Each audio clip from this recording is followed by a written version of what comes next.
প্রিয় শিক্ষার্থীরা, আজ আমি আলোচনা করতে চলেছি নতুন সিলেবাস অনুযায়ী উচ্চ মাধ্যমিক দ্বাদশ শ্রেণীর থার্ড সেমিস্টারের অন্তর্গত দিগ্বিজয়ের রূপকথা কবিতাটি। তোমাদের প্রথমে এই কবিতাটির বিষয়বস্তু আলোচনা করে দেব। এরপর এখান থেকে অর্থাৎ এই দিগ্বিজয় রূপকথা কবিতা থেকে গুরুত্বপূর্ণ এমসিকিউগুলি তোমাদের দিয়ে দেবো, তোমরা উত্তর করো।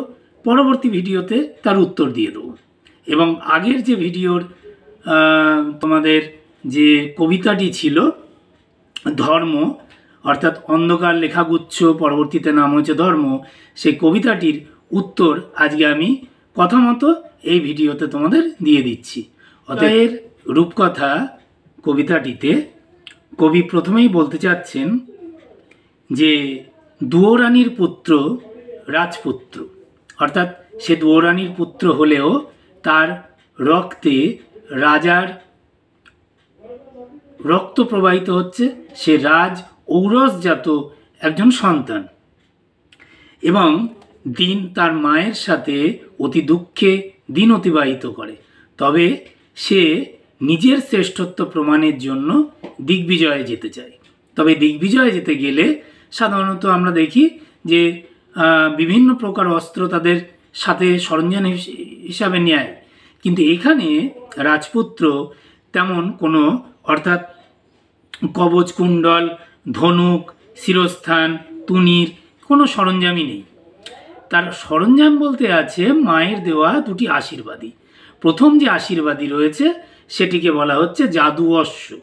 এই জাদু অশ্ব জল, স্থল, অন্তরিক বিভিন্ন মাধ্যমে বিভিন্ন রূপ ধরে রাজপুত্রকে সাহায্য করে।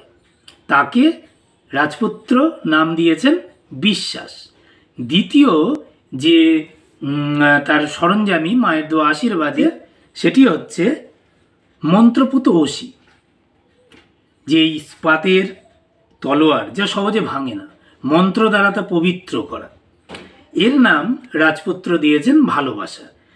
প্রকৃতপক্ষে রাজপুত্র পক্ষীরাজের ঘোড়ায় চেপে খোলা তলোয়ারকে সঙ্গী করে বাস্তবেই সে যেন দিগ্বিজয় করতে পারবে, আর দিগ্বিজয়ের মাধ্যমে সে তার যে সামর্থ্য বা তার যে শ্রেষ্ঠত্ব তার প্রমাণ দিতে পারবে।